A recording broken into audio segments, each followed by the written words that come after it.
like, share and subscribe Master K TV. Telugu Desam party ఏ విధంగా మనుగడ సాగించాలి, తెలుగుదేశం పార్టీ నాయకుల మన్నలు ఏ విధంగా పొందాలి, ప్రజలు ఏమైనా పర్వాలేదు అనేటువంటి ఉద్దేశంతో ఏకపక్షంగా వీళ్ళే వర్గ విభేదాలు సృష్టిస్తూ ఏదైనా ప్రభుత్వం మీద ప్రతిపక్షాలు విమర్శలు చేస్తే దానికి కూటమి నాయకులు సమాధానం రావట్లేదు, ప్రభుత్వం రావట్లేదు, తెలుగుదేశం పార్టీ నుంచి రావట్లేదు. అందరికంటే ముందుగా వీళ్ళే ఉలిక్కిపడి ఈనాడు ఆంధ్రజ్యోతి పోటీ పడుతూ కథనాలు రాయడము, వాళ్ళే దానికి సమాధానాలు చెప్పడము, ఒక లేనివన్నీ కూడా సృష్టించి ఒక వార్తగా రాయడము, దాని మీద వాళ్ళే చర్చలు పెట్టడము, ఆ చర్చల మీద ప్రభుత్వాన్ని లేదా తెలుగుదేశం పార్టీ నాయకులు దానికి స్పందించేటట్లు చేయడము, ఆ స్పందించిన వెంటనే మళ్ళా సాయంత్రం డిబేట్లు పెట్టడము, మళ్ళీ నెక్స్ట్ డే కథనాలు రాయడము. సో ఎజెండా అంతా వీళ్ళే ఫిక్స్ చేస్తున్నారు. ఇక నియోజకవర్గ స్థాయిలో కూడా పొలిటికల్ గవర్నెన్స్, అసలు పొలిటికల్ గవర్నెన్స్ అంటే చంద్రబాబు గారు మాటల్లో చూద్దాం ఒకసారి. ఏంటంటే ఒక్క వీడియో ఆయన చెప్పినట్టువి ఒకసారి చూద్దాం.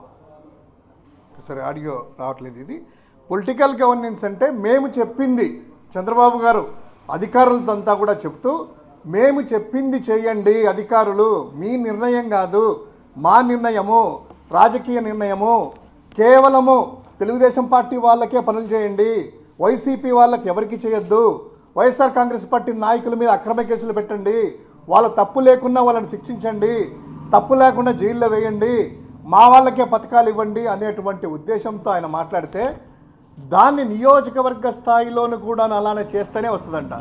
ఇంకా ఏం రాశారంటే అధికారులు, పాత అధికారులు ఇంకా కొనసాగిస్తున్నారంట. అంటే అధికారులు పాత కొత్త అధికారులు ఉంటారయ్యా? వైఎస్ఆర్ కాంగ్రెస్ పార్టీ అధికారులు, తెలుగుదేశం అధికారులు ఉంటారా? ప్రభుత్వ అధికారులు, ప్రభుత్వ ఉద్యోగులు, వాళ్ళను కూడా వీళ్ళే శాసిస్తూ ఏ ఐజీ పని చేయాలి, ఏ ఎస్పీని అరెస్ట్ చేయాలి, లేదా ఏ డిఐజీ అధికారిని అరెస్ట్ చేయాలి అనేటువంటి కథనాలంతా వీళ్ళే రాస్తూ ఒకరికి మించి ఒకరు పోటీ. ఆంధ్రజ్యోతి 4 అడుగులు ముందుకెళ్ళినట్టుంది. పాపం ఉలిక్కిపడి రామోజీ గారి అబ్బాయి నాకేం తక్కువ అని చెప్పి పోటీ పరుగుబంధం చేస్తూ ఉన్నట్లుంది. అదేవిధంగా వీళ్ళు రాసేదంతా కూడా ఏంటంటే ఈవెన్ ఇంటర్వ్యూలు కూడా చూస్తూ ఉన్నాం. మొన్న ఏడాదైన సందర్భంగా వీళ్ళు ఇంటర్వ్యూలు చూస్తే ఆ పచ్చ ముఠా, పచ్చ మాఫియా, ఆ జర్నలిస్టులు అంటారో ఇంకోటి అంటారో కానీ వాళ్ళు అడిగే ప్రశ్నలు కానీ చూస్తే ఆ ఎలివేషన్ చూస్తే ఏంటంటే ఈయనే దేశోద్ధారకుడు, ఈయన లేకపోతే ప్రపంచం లేదు అన్నట్లు ఆ యొక్క ఇంట్రోల పొగడతలు. తర్వాత ప్రశ్నలు కూడా ఎవరైనా కూడా ఏమడుగుతారయ్యా, ఏడాది సందర్భంగా ఏమైంది, ఏం చేశారు, గతంలో ఏంటని అడుగుతారు.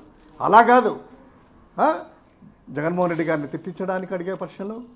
తర్వాత కోర్టు ట్రయల్స్ కూడా వీళ్ళే నిర్వర్తిస్తారు. పత్రికలో రాయడము, ట్రయల్ కోర్టు కూడా వీళ్ళే చేయడము, వీళ్ళే జడ్జిమెంట్ ఇవ్వడము, వీళ్ళే సర్వోన్నత న్యాయాధికారి అనేటువంటి ఫీలింగ్లో వీళ్ళు వెళ్ళిపోతూ ఉన్నారు. దాన్ని అచ్చేసి ఇదంతా రాయడము. తర్వాత ఆ ప్రశ్నలు ఏంటి, జగన్మోహన్ రెడ్డి గారు బెయిల్ మీద ఉన్నారు, ఇంకా ఏంటి అనేటువంటిది అడుగుతున్నారు. ఏ మనసు లేదా? చంద్రబాబు గారు బెయిల్ మీద లేదా? చంద్రబాబు గారు బెయిల్ మీద ఏ విధంగా ఉన్నారు? ఆయనకు ఆరోగ్యం బాగలేక బెయిల్ తెచ్చుకున్నారు. అడగచ్చు కదా, ఏమండి మీరు బెయిల్ మీద ఉన్నారు కదా, మీరు ఆరోగ్యం ఇప్పుడు బాగుంది కదా, ఏఐజీ వాళ్ళు సర్టిఫికేట్లు ఇచ్చారు కదా, మరోసారి ఆరోగ్య పరీక్షలు చేయించుకొని మీకు బెయిల్కి ఇంకా కొనసాగుతున్నారు, ఆరోగ్యం బాగలేదా, ఇంకా బాగలేదని ఇలాంటి క్వశ్చన్లు కదా అడగాల్సింది. 21 కేసుల్లో స్టే ఎందుకు ఇచ్చారండి, ఎందుకు తెచ్చుకున్నారు, మీరు ముఖ్యమంత్రిగా ఉన్నారు కదా అని ఇవి కదా. రావు అవన్నీ కూడా. ఎందుకంటే మనము తొత్తులం, అక్కడ తొత్తులము. జర్నలిజం అనేటువంటి పేరు పెట్టుకొని, పత్రికలు అనేటువంటి పేరు పెట్టుకొని ఈ విధంగా ప్రజా సమస్యల గురించి రాయము.